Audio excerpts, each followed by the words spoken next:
오늘 우리 주신 하나님의 말씀은 베드로후서 2장 1절에서 11절까지의 말씀입니다.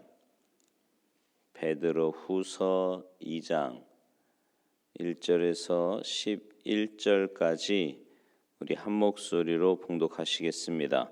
함께 봉독합니다. 시작. 그러나 백성 가운데 또한 거짓 선지자들이 일어났었나니 이와 같이 너희 중에도 거짓 선생들이 있으리라. 그들은 멸망하게 할 이단을 가만히 끌어들여 자기들을 사신 줄을 부인하고 임박한 멸망을 스스로 취하는 자들이라. 여럿이 그들의 호색하는 것을 따르리니 이로 말미암아 진리의 도가 비방을 받을 것이요 그들이 탐심으로써 지어낸 말을 가지고 너희로 이득을 삼으니 그들의 심판은 옛적부터 지체하지 아니하며 그들의 멸망은 잠들지 아니하느니라. 하나님이 범죄한 천사들을 용서하지 아니하시고 지옥에 던져 어두운 구덩이에 두어 심판 때까지 지키게 하셨으며 옛 세상을 용서하지 아니하시고 오직 의를 전파하는 노아와 그 7 식구를 보존하시고 경건하지 아니한 자들의 세상에 홍수를 내리셨으며 소돔과 고모라 성을 멸망하기로 정하여 죄가 되게 하사 후세에 경건하지 아니할 자들에게 본을 삼으셨으며 무법한 자들의 음란한 행실로 말미암아 고통당하는 의로운 롯을 건지셨으니 이는 이 의인이 그들 중에 거하여 날마다 저 불법한 행실을 보고 들으므로 그 의로운 심령이 상함이라. 주께서 경건한 자는 시험에서 건지실 줄 아시고 불의한 자는 형벌 아래 두어 심판날까지 지키시며 특별히 육체를 따라 더러운 정욕 가운데서 행하며 주관하는 일을 멸시하는 자들에게는 형벌할 줄 아시느니라. 이들은 당돌하고 자긍하며 떨지 않고 영광 있는 자들을 비방하거니와 더 큰 힘과 능력을 가진 천사들도 주 앞에서 그들을 거슬러 비방하는 고발을 하지 아니하느니라. 아멘. 할렐루야. 경건은요, 예수 그리스도를 믿는 성도들의 삶에 있어서 반드시 나타나야 할 가장 기본적인 덕목 가운데 하나입니다. 이 경건은 그리스도인의 삶의 전반에 걸친 문제라고 할 수 있어요. 종교개혁 시대 이후에 유명한 경건주의자였던 윌리엄 로우라고 하는 사람이 그의 책 경건한 삶을 위하여라는 책에서 경건을 이렇게 정의했습니다. 하나님께 드려지고 바쳐진 삶. 이게 경건이라는 거예요. 그러면서 경건한 사람은 자기의 뜻이나 자기의 방식이나 세상의 정신을 따라서 삶을 살지 않고 오직 하나님의 뜻을 따라서 삶을 영위하는 사람이 바로 경건한 사람이다 그랬어요. 그리고 그 사람은 하나님의 영광에 걸맞는 원리에 따라서 모든 일을 행하는 사람이라고 했습니다. 그러면서 그는 경건이 적용되어야 할 영역으로 시간 사용 문제, 재물의 사용 문제, 기도, 겸손, 순종 등을 말하고 있습니다. 저는요, 여러분 모두가 경건한 생활을 하면서 한편으로는 하나님께 영광을 돌리며 또 다른 한편으로는 하나님의 은혜와 복 가운데 살 수 있기를 간절히 소망합니다.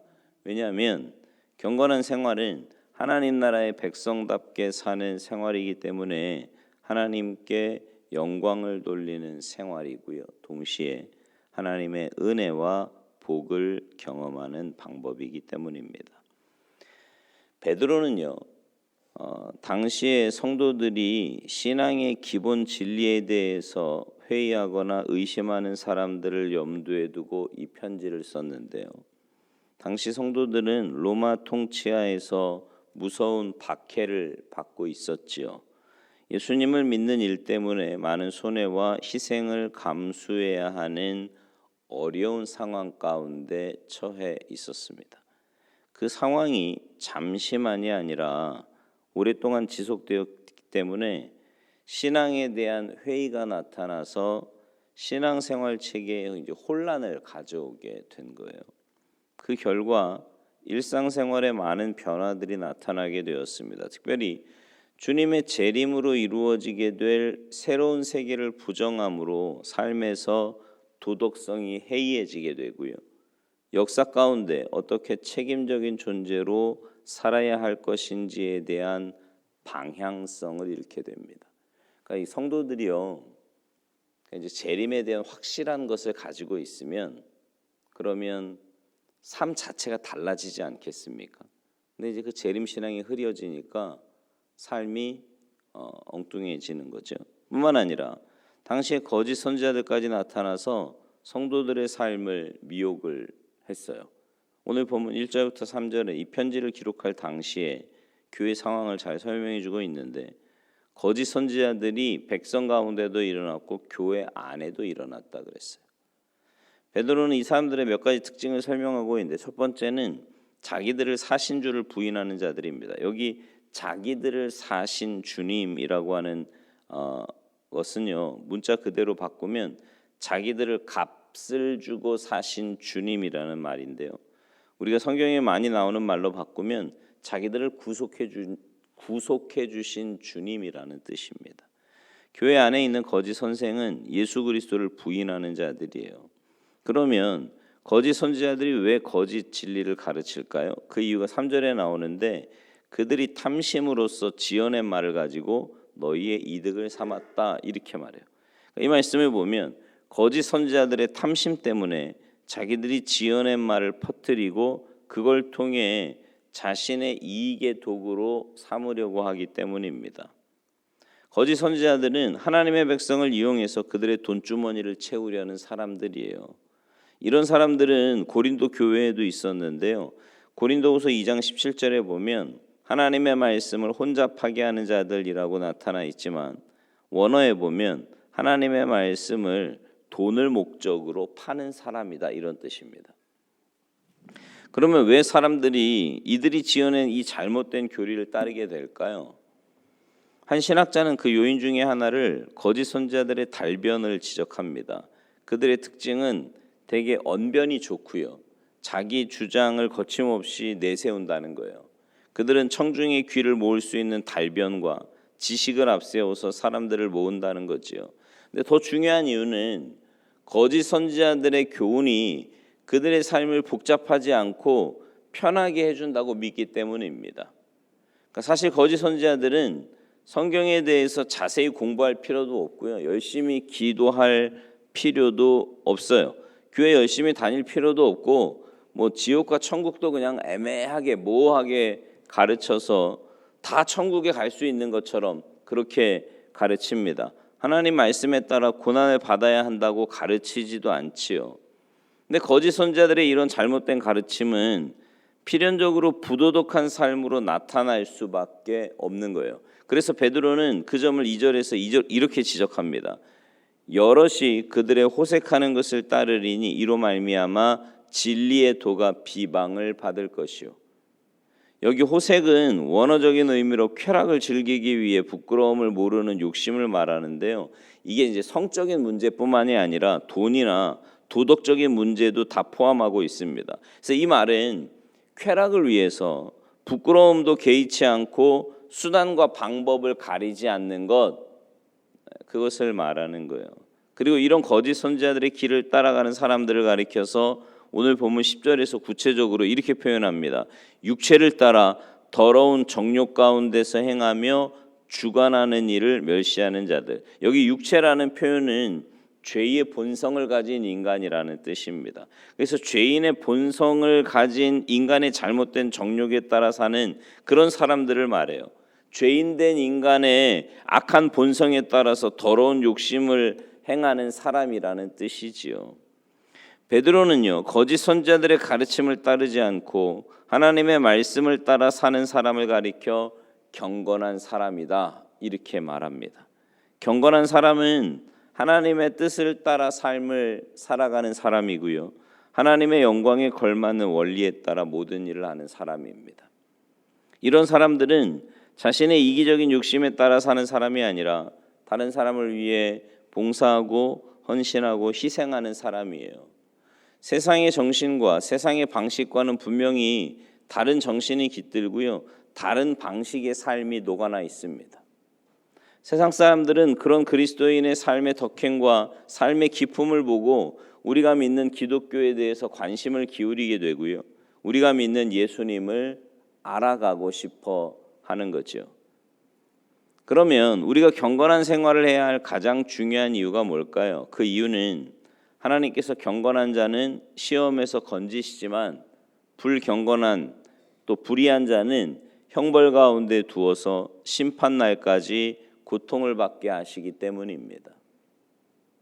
베드로는 이 사실을 분명히 숙지시키기 위해서 역사적인 신뢰를 들어서 경고하고 있는데 바로 오늘 본문에 나오는 소돔과 고모라 성의 심판입니다.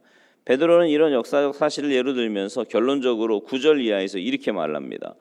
주께서 경건한 자는 시험에서 건지실 줄 아시고 불의한 자는 형벌 아래 두어 심판날까지 지키시며 특별히 육체를 따라 더러운 정욕 가운데서 행하며 주관하는 일을 멸시하는 자들에게는 형벌할 줄을 아시느니라.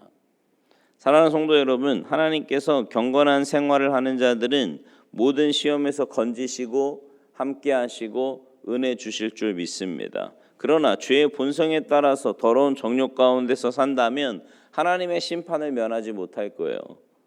바라기는 우리 모두가 때로는 경건하게 사는 삶이 어렵고 우리를 힘들게 하는 것처럼 보이고요, 많은 제약이 있는 것처럼 보여도 육체의 본성을 따라 더러운 정욕 가운데 살지 말고 경건한 삶을 살아야 되는 거예요. 여러분, 경건은요, 그리스도인이 하나님 나라 갈 때까지 살아야 되는 삶의 모습입니다. 그냥 어떤 때는 좀 경건하게 살다가 어떤 때는 내 욕심대로 내 정욕대로 내 마음대로 살다가, 이게 그리스도인의 삶의 모습이 아니고 우리의 삶 전체가 하나님 앞에 서는 그날까지 경건하게 살아가는 삶, 그게 우리 그리스도인의 삶의 모습이에요. 그렇게 삶을 사셔서 이 땅의 삶을 마치고 주님 앞에 서는 날 잘했다 칭찬받고 주님과 함께 영생복락 누리는 여러분 모두가 되시기를 주님의 이름으로 축원합니다. 기도하시겠습니다. 하나님, 우리를 주님의 자녀 삼아 주셔서 이 땅에서 믿음으로 하루하루를 살아가게 하시니 감사를 드립니다.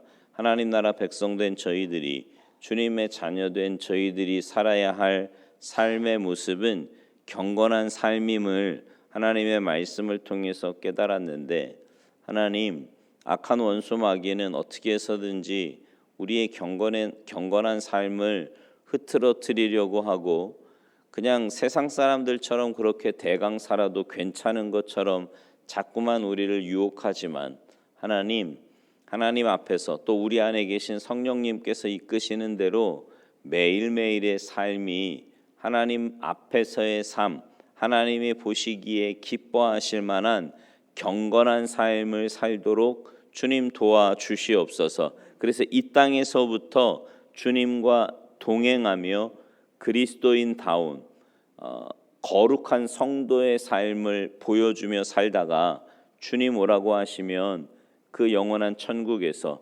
주님과 함께 영원한 기쁨의 삶을 살아갈 수 있도록 은혜 내리어 주시옵소서. 감사드리며 예수님의 이름으로 축복하며 기도하옵나이다. 아멘.